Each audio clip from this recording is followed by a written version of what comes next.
আমার স্বামীকে বাড়িতে ডেকে নিয়ে গিয়েছে মেরে ফেলেছে। এরপর আমি আর কি ছিলাম না, আপনারা সবাই জানেন। যখন আপনার স্বামীকে ডাকতে আসে বাড়িতে তখন আপনি বাড়িতে ছিলেন?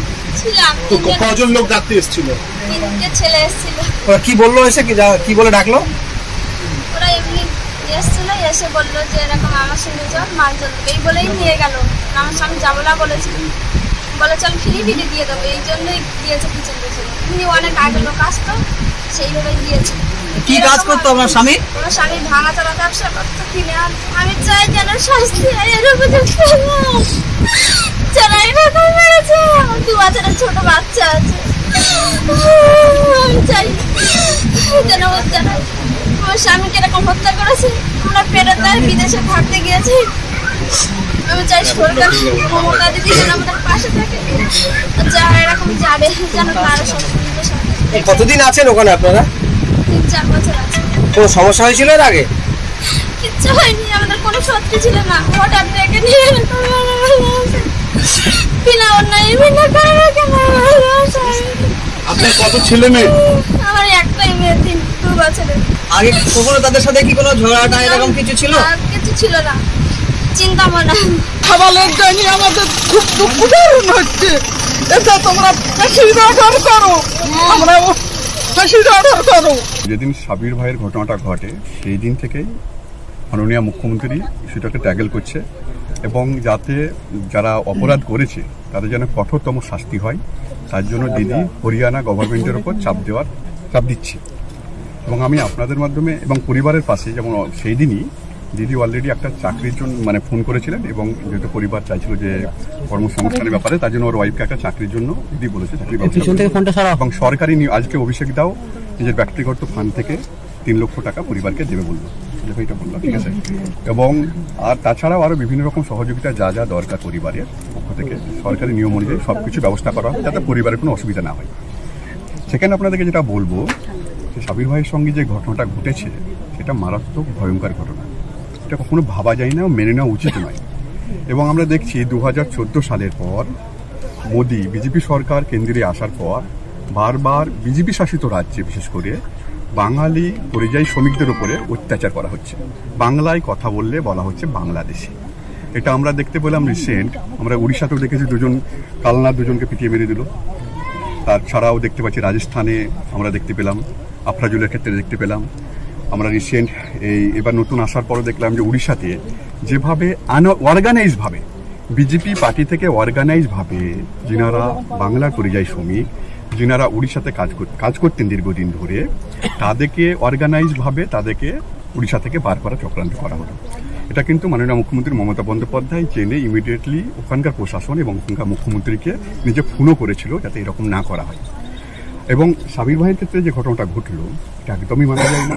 আমরা যারা বাংলার বিভিন্ন প্রান্তে যারা মানুষ আছি, বিভিন্ন রাজনৈতিক কালার বাদ দিয়ে, বিভিন্ন ধর্মের কালার বাদ দিয়ে, আমরা সবাই মিলে বাঙালি জাতি হিসাবে সবাইকে সোচ্চার হওয়া উচিত। আমি এখন অবধিও কোনো রকম কোনো প্রতিবাদ সেইভাবে আমি দেখতে পেলাম না। এটা কিন্তু আমাদের পক্ষে বাঙালি জাতি হিসাবে কিন্তু লজ্জা। আজকে যেভাবে সাবিরের সঙ্গে যে ঘটনাটা ঘটলো, আমরা যদি এভাবে চুপ থাকি আমাদের উপরে আরও বারবার এই অত্যাচার নেমে আসবে। আমি যদি আপনারা বলেন, অনেকে যেমন বলার চেষ্টা করে যে বাংলা থেকে কেন পরিযায়ী শ্রমিক যাচ্ছে, তাদের উদ্দেশ্যে আমি বলতে চাই পরিযায়ী শ্রমিকটা এখন উঠে আসেনি। ইস্ট ইন্ডিয়া কোম্পানি যখন থেকে এসেছিল ভারতবর্ষে তখন থেকে বিভিন্ন স্টেটের মানুষ বিভিন্ন স্টেটে কাজ করতে যাচ্ছে এবং যেখানে যেমন পটু ধরুন কাজে দক্ষ আছে সেখানকার শ্রমিক সেখানে যাচ্ছে। যদি দেখেন বাংলা থেকে আমরা আমাদের যে বোর্ডটা মাননীয় মুখ্যমন্ত্রী মমতা বন্দ্যোপাধ্যায় বানিয়ে দিয়েছে, তাতে আমরা তন্ন করে খুঁজে দুয়ারে সরকারের মাধ্যমে ক্যাম্প করে বিভিন্ন অফিসারদের মাধ্যমে ডোর টু ডোর ক্যাম্প করে 22 লাখের কাছাকাছি আমরা রেজিস্টার্ড মাইগ্রেন্ট ওয়ার্কার পেয়েছি। যদি আপনারা পশ্চিমবঙ্গ দেখেন, আমাদের এখানে যতজন পরিযায়ী শ্রমিক বাইরে কাজ করতে যায় তার থেকে 4-5 গুণ 1 কোটির ওপরও কিন্তু পরিযায়ী শ্রমিক কিন্তু বাংলাতে আছে, তারা সুষ্ঠুভাবে আছে, তাদের কিন্তু কোনোভাবে এখানে কোনো অসুবিধা হয় না। এটাই হওয়া কিন্তু উচিত। ভারতবর্ষের সংবিধান বলে যে কেউ যে কোনো জায়গাতে কাজ করতে যেতে পারে। আমরা দেখেছি যে বাংলায় যে সমস্ত শ্রমিকরা অন্যান্য রাজ্যের শ্রমিকরা যারা কাজ করেন তারা সুরক্ষিত, কিন্তু বাঙালি শ্রমিকরা বিশেষ করে বিজেপি শাসিত রাজ্যে বারবার তাদের গণপিটুনি করা হচ্ছে, মব লিঞ্চিং করা হচ্ছে, তাদেরকে গোরক্ষক বাহিনী পিটিয়ে হত্যা করছে, যেমন সাবির করলো। এই ঘটনাটা কেন ঘটছে? দেখুন, বাঙালিরা সবাইকে আপন করে নিতে জানে এবং মমতা বন্দ্যোপাধ্যায়ের নেতৃত্বে কোনো গরিব মানুষে বাইরেকার হোক আর এখানকার হোক কেউ কিন্তু কোনো প্রবলেমে পড়বে না, এটা মমতা বন্দ্যোপাধ্যায়ের নীতি। বিজেপি শাসিত রাজ্যের মুখ্যমন্ত্রীদেরকেও মমতা বন্দ্যোপাধ্যায় থেকে শিক্ষা নেওয়া উচিত। এখানেও কিন্তু 4-5 গুণ লোক আছে। বিজেপি হচ্ছে একটা আনকালচার দল, যারা সবসময় উড়িষ্যাতে ভোট আছে পোলারাইজ করার জন্য একজনকে পিটিয়ে মেরে দিল, সে মারাতে হচ্ছে গরিব মানুষকে।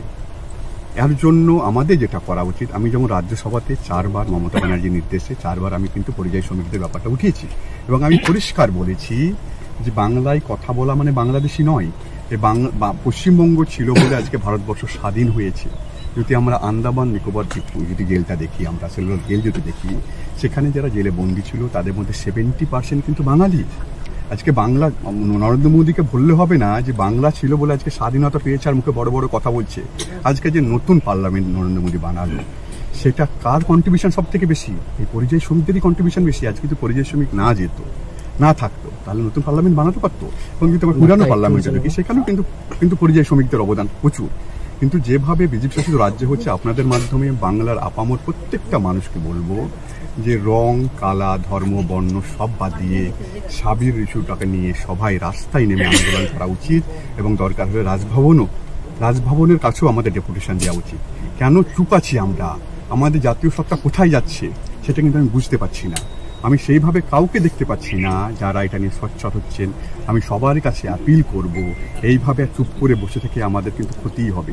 যেভাবে বারবার বাংলায় কথা বলার জন্যই তো গরিব মানুষ, সাবিরের বাড়িটা দেখুন তো গরিব মানুষ, এই গরিব মানুষের উপর অত্যাচার করা হচ্ছে। কেন আমরা চুপ থাকবো এইভাবে বাংলায় কথা বলার জন্য? বাংলাদেশ 27 তারিখে যখন এই ঘটনাটা ঘটে, সাকির ভাই পরিবারের সঙ্গে আমার ফোনে যোগাযোগ হয়, কথা বলি। ওনার মামার সঙ্গে বাবুর আলী মল্লিক, বডিটা আসে। তারপরে ভাদ্রা পুলিশ স্টেশনের তেজপালজির সঙ্গে আমি কথা বলেছি, যিনি ইন্সপেক্টর। উনি আমাকে বললেন কি এটা মব লিঞ্চিং, ঘৃণামূলক একটা অপরাধ যেটা হয়েছে। তারপরে যেটা শুনলাম, বাড়ির থেকে ওনাকে কেউ ডেকে নিয়ে গেল। উনি ওখানে ছোট ওই লোহার লোককারের ব্যবসা করতেন, স্ক্র্যাপের ব্যবসাটা, তো ওনাকে ডেকে নিয়ে গেল। তারপরে উনি মিসিং ছিলেন। বাড়ির স্ত্রী ওনাকে খুঁজছিল, ওনার বাড়ির পরিবারের ওখানে শালাও আছে হরিয়ানাতে, উনিও খুঁজছিলেন। যখন সন্ধ্যে হয়ে গেল পুলিশ কমপ্লেন, তারপরে পুলিশ ওনাদেরকে জানালো এরকম করে একটা বডি পাওয়া গেছে, গৌরক্ষকের একটা দল এসে তারা ওনাকে পিটিয়েছে। আমার বক্তব্যটা হলো এখানে একটা স্পষ্ট, কি এই হয়েছে গাজিয়াবাদে হয়েছে, কর্ণাটকায় হয়েছে কিছু বাঙালিদের সঙ্গে। হ্যাঁ, এই যে বাঙালি নির্যাতন চলছে শুধু একটাই কারণে হচ্ছে, এটা কি তারা প্রচার করছে কি বাঙালি মানে বাংলাদেশি, বাঙালি মানে অনুপ্রবেশকারী, বাঙালি মানে রোহিঙ্গা। আমি দাবি তুলছি এখান থেকে কি যেভাবে উত্তর পূর্ব ভারতের লোকেদের যারা নর্থ ইস্টে থাকে তাদেরকে যদি কেউ চীনা ডাকে কিংবা চিংকি ডাকে, তাদের বিরুদ্ধে ভারত সরকারের আইন আছে, তাদের বিরুদ্ধে ক্রিমিনাল মামলা হবে এবং তাদের জেল হবে। যে উত্তর পূর্ব ভারতের চীনা ডাকবে কিংবা চিংকি ডাকবে, আমি একজন বাঙালি হিসাবে বাঙালিদের জন্যও একই রকমের আমি আইনের দাবি তুলছি। বাঙালি বারবার খুন হয়ে কেন আসবে? ওই একটি বিশেষ রাজনৈতিক দল শাসিত রাজ্যগুলোতে কেন এটা হবে? এবং যারা ইনসাফের আওয়াজ তুলছে, আমি হাত জোর করে আপনাদেরকে বলছি কি এখানেও একজন মহিলা বিধবা হয়েছে, এখানেও একটা ছোট বাচ্চা এতিম হয়েছে। যেমন তিলোত্তমার ন্যায় বিচারের জন্য আমরা সবাই পথে নেমেছি, সেভাবে আমরা ইনার ন্যায় বিচারও চাইবো। এখন বলুন, সাহস থাকলে যদি সত্যি আপনারা ন্যায় ইনসাফের জন্য যদি লড়াই করে থাকেন তো বলুন দাবি 1 দফা 1 হরিয়ানার মুখ্যমন্ত্রীর পদত্যাগ, বলুন দাবি 1 দফা 1 ভারতের গৃহমন্ত্রীর পদত্যাগ, বলুন সাহস থাকলে তো বলুন।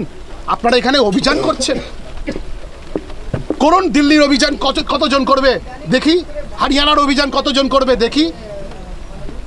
ইনসাফ এক মাপের হওয়া উচিত। তিলোত্তমার ইনসাফে পুরো রাজ্য এক। এই আন্দোলন কেউ হাইজ্যাক করতে পারবে না। মাননীয় মুখ্যমন্ত্রী লিড দিয়েছেন, উনি বলেছেন ফাঁসি হতে হবে। যদি এক রাত্রিরে যদি নোটবন্দি হতে পারে, এক রাত্রিরে নানা রকমের আইন পাস হতে পারে, তবে ফাঁসি কেন হবে না? মৃত্যুদণ্ড কেন হবে না?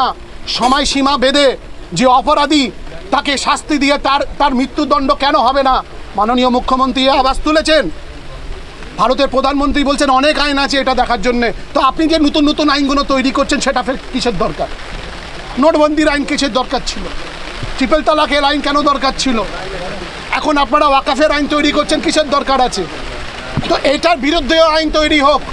প্রিয় দর্শক ও শ্রোতা মণ্ডলী, হরিয়ানায় একজন মুসলিম যুবককে গোমাংস খাওয়ার অপরাধে বাড়ি থেকে তুলে নিয়ে গিয়ে হত্যা করে দিল। প্রিয় দর্শক, একটি মর্মান্তিক ঘটনা। হরিয়ানায় একজন মুসলিম যুবককে 3 জন লোক এসে বাড়ি থেকে তুলে নিয়ে যায়, ডেকে নিয়ে যায়, নিয়ে গিয়ে তাকে হত্যা করে দেয়। প্রিয় দর্শক ও শ্রোতা মণ্ডলী, তানার স্ত্রী বলছেন যে কারোর সঙ্গে কোনো দ্বন্দ্ব ছিল না।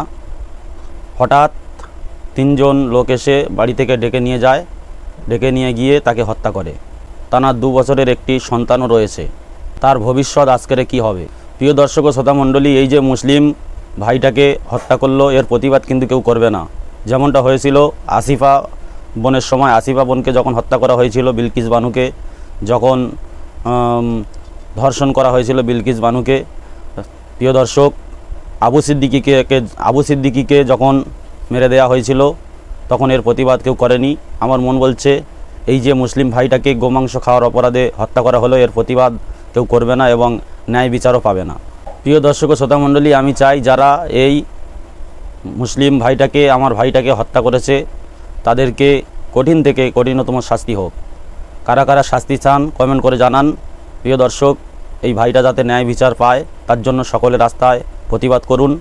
প্রিয় দর্শক, যাতে ন্যায় বিচার পায় তানার পরিবার। প্রিয় দর্শক, ভিডিওটি এই পর্যন্ত।